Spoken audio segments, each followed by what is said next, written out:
Hi, everybody. Welcome once again to Out of the Ordinary into the Extraordinary. I'm Robert Taylor, coming to you on WMTV. And I'm Pamela Hill Taylor. And as always, we bring you guests who are uplifting, enlightening, educational, entertaining, And entrepreneurial. and entrepreneurial. Entrepreneurial. Yeah, we have two great guests on the show today. Definitely two guests that can entertain you and your children. And if you want to learn how to be an entrepreneur, etc., you're going to have to talk to this guy. He's an author and an entrepreneur. He has so many things in the pot. I would like to welcome our first guest to the show, Dan Nichols. Dan, welcome. Glad to be here. Yeah. Glad to be here. Thanks. Thanks. You know, it's interesting you said about the learn to be an entrepreneur. And people will often say, Dan, you know, how do I know if I'm an entrepreneur? And my answer is always, I feel like entrepreneurs are born. But let me expand on that for a second. They're born when they realize their possibility of being one. So completely different from the context of out of the womb and into entrepreneurship. And they're born when they realize, like, wait, hey, I could do that. Yeah. And for me, I worked for this guy.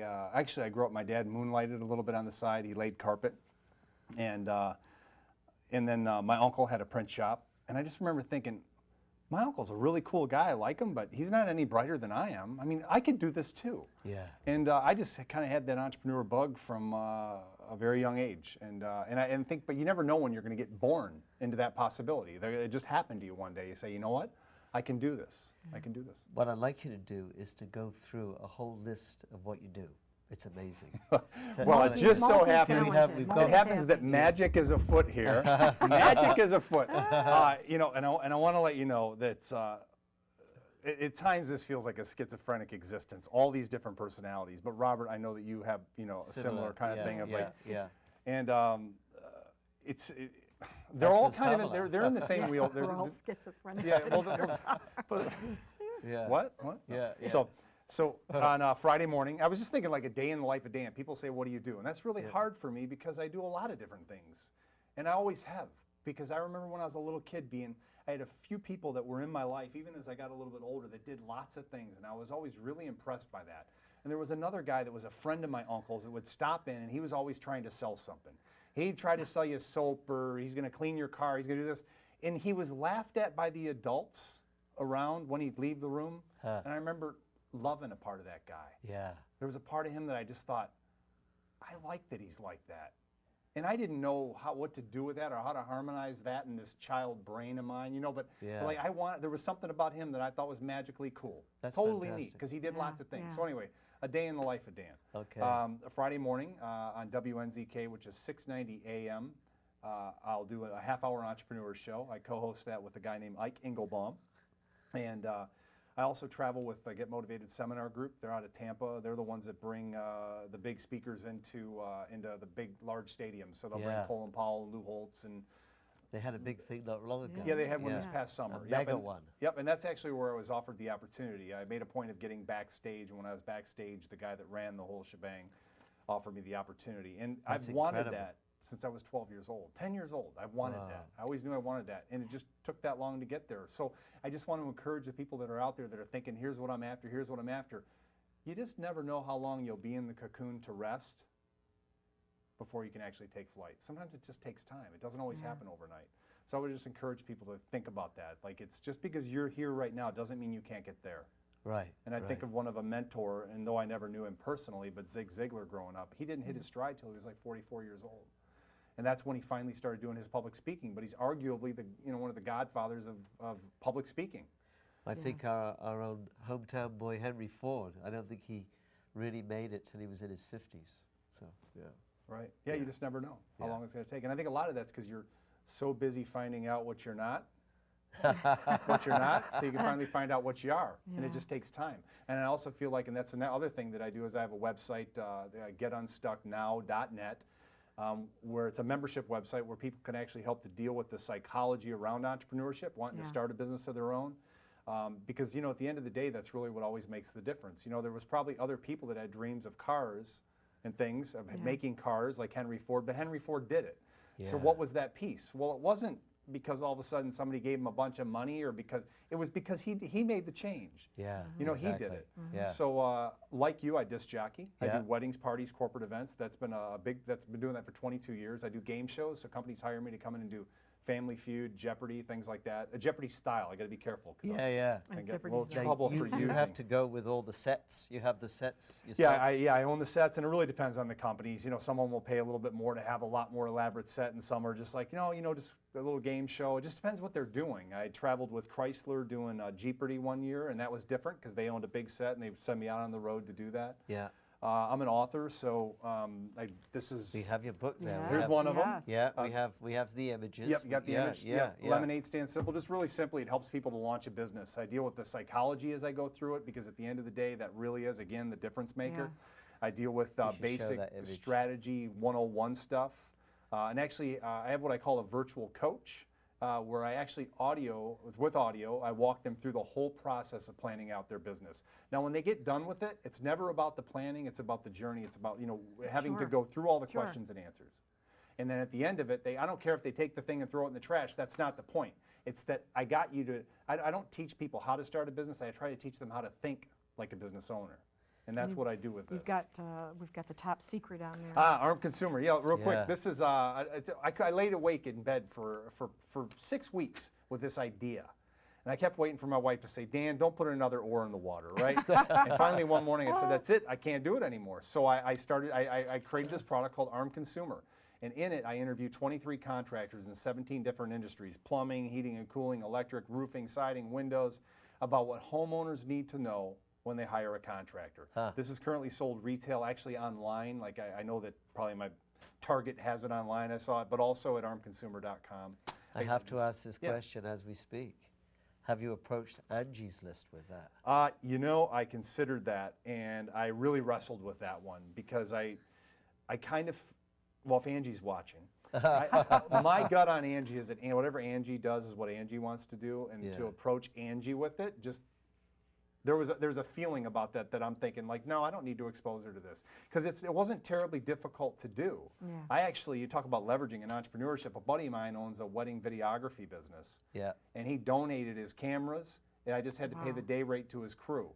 I got him in off season in like November, December, when things were slowing down for them, and they did the editing and everything for me. So sweat equity, got a buddy to help actually edit it down for me and do all the videos. So Meant to be. yeah, Wow. so it's so that was just a neat thing, and there's ways to shoestring businesses and startups, and that's what I just want to help people realize their potential as entrepreneurs. That's kind of my main message. If they said, "What is it?" That's my thing. That's what lights me up. That's what I'm passionate about. What would you say the key things are for somebody to get into that mode? I happen to know. No. Yeah. So, Yeah. passion, persistence, and vision. You look at any success anywhere on the planet, anywhere, it doesn't matter. Somebody was passionate about something, somebody kept doing that something Yeah. because they had a vision. And I call that what I call the success formula, PPV. All three of those things. If you take one of those out at any point in your life, if you feel like you're stagnating, Yeah. just look at it. Say, which of the three are missing? Passion, persistence, or vision? Which of them? Because it's going to be one of them. It Yeah. might be two. And people say, but do passions ever die? Sure they do. As you evolve as a human being, you're going to shed off new ways of being. You're going to move into new places in your life. You're going to have things that light you up even more. I mean, like I have a passion still for baseball, but my vision is me out there with my Achilles tendon damage and a few other things, that I have at 44. That so the vision, it's a tough vision. It's not somewhere I really feasibly see myself going anymore. But the passion's still alive. Yeah. But I'm not out there working I'm not persisting. So those things won't evolve. It won't happen. You doing that? Do it. The representing some Gotcha. some sports media stuff. With your accent, I thought you said rap guy. I'm thinking like rap star. Hey, I don't get it. I'm not getting it, but I'll try to go with the show. Yeah. No, I could see you doing that. You'd be really great at that. Yeah. Representing one of those right. sports stars. Yeah. But So- not a passion of mine. Not so that- anymore. No, Yeah. I mean just representing somebody else. That's not Wouldn't be a passion. Yeah, just right. not something Yeah. exciting. So that's a big thing, is that people don't look at that and they're like, why am I kind of mediocre or doing this? Because you're probably not doing your best you. Absolutely. Yeah. What are you doing? I talk about what I call creative impotence and cubicle narcosis. Oh, you got to explain those. Those are great. Well, I mean, terms. you don't have, creativity, I believe that we're a chip off the block. If a goat has a goat Goats make other goats, right? Right. People make other people. Yeah. Creators make creators. And if we're born Yeah. of a creator, then I'm a creator. And I believe any time that we suffocate or stifle that creativity is when we begin to die. That's when we end up with anxiety issues. We end up with more stress, more fear in our life, because we're not feeding the Jones. We're not feeding that thing in us. Bam. That's who we are. Yeah. And I think, I don't know if we have the time for it, but on passion, I think a lot of times people say, Dan, I don't get what my purpose is in life. And I think it's a semantic issue most of the time. And what I mean by that is that I believe that people live passion-driven lives, not Yeah. purpose-driven lives. And let Wow. me share what I mean by that, is that the passion is, a purpose is a justification that we use to explain the passion that we can't. I can't tell you why entrepreneurship just excites me and lights me up. You probably, you can't necessarily maybe explain why you're in these 2 seats right now. Why are you here? Yeah. Well, I don't know, it's this thing in me. Yeah. So and then a lot of people say, well, that's my purpose. I don't believe that. I believe that our purpose is bigger than that. It's an overarching thing that says if I can serve me and my best self, my passions, I can serve the world. Yeah. I can serve all those around me. Because if I do me and I do the best me I can do, I'll contribute to the universe. I'll Yeah. complete the equation. And if more people could do that, they'd lead happier, healthier lives, more productive Absolutely. lives. Unfortunately, most of the planet aren't into that mode. I really see that. I mean, the people who are in, very dull jobs, etc. So what do you do? They're a little afraid to how do you break change? loose. Yeah, how do you change that? Yeah, I think that we all have an internal ding. We have this knocking. I think Mary Louise Hay says that, or something, this internal ding. I think we got this knocking, but what we do is we live a fear-filtered reality. Yeah. One thing at a time, we lay it on top of what I call our cognitive lens. We lay it over and over and over and over until we can't see the truth anymore. Yeah. Absolutely. And I think that we have to try other things. I think that's a big piece, because when you try other things, your world expands. Yeah. And you can find a different you, or that you that was always meant to be, you just haven't found it. So I would encourage people to get out and do things. See, a lot of us, we get into the rut, we do the same thing because we don't like change. Right. Because change is uncomfortable.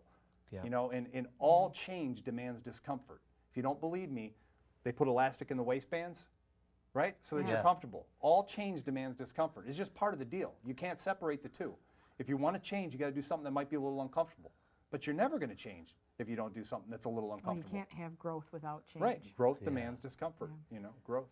Well, again, remind everybody if they need your DJ services, if they want you to come and give a motivational talk, you could do that. You could come over and do an amazing game show. Yep.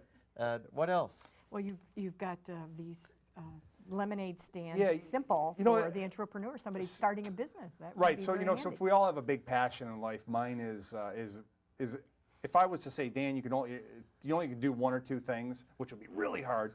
But if I could only do 1 or 2 things, I'd probably boil it down to I love doing the game shows. If I could be a professional game show host, get that now. I could be a You would professional be. game You show would host. be If there's so somebody good. out there listening, Yeah. I'm on it. I'm Yeah, on it. yeah. I could probably. I could, at this point in my life, right here, right now, tell you I think I could be happy the rest of my life doing Yeah, that. I'm not you're saying it. that wouldn't change. Yeah. But I think I could be happy the rest of my life doing that. And I think that's a big piece. And then beyond that is really helping people to realize their potential as entrepreneurs, because that allows me to realize my potential to help people realize their potential. Right. It feeds me too. That's that thing I'm saying about passions. If they feed you, you're probably on the right track. Because if Yeah. you don't, then you're going to have a miserable life, not Well, doing you what have you to do. have. Absolutely. And when we consider how much time of our life we do spend, working is, it's and I very don't- important. Yeah, and I don't know about other people, but I can say this for myself, that the career consumes me in many ways. When I'm with my daughter, I'll admit it, I'm still thinking a lot about my career. Yeah. Yeah. And I love being with my daughter. Yeah. But it's something that's on our brain all the time. So if it's something that's going to be on your brain, it might as well be something you love to do. Well, it's been great having you on the show. We've been showing your website, and if anybody needs to get a hold of you, give us your phone number also. Yep, 248-648-1669. So that's 248-648-1669 if they want to get a hold of me. And like Robert said, I disc jockey weddings, parties, corporate events, game show, mostly corporate stuff. And Yeah. there you have it. And we could have spent a whole show, half hour with you, so we'll have you back. Yeah, Excellent. I'm yeah. glad Yeah. to be back. Thanks for Great, coming. yeah. All right, thanks. Thanks for Fantastic being here. information. Thank Thank you. you for the information. Welcome. And Pamela, who have we got coming on next? Oh, we've got a mad scientist. Whoa. Rosalind Peck with the Mad Scientist entertainment venue. And this is one of the best things you could have your kids come and participate in. So don't go away. We'll be back with Rosalind as we speak.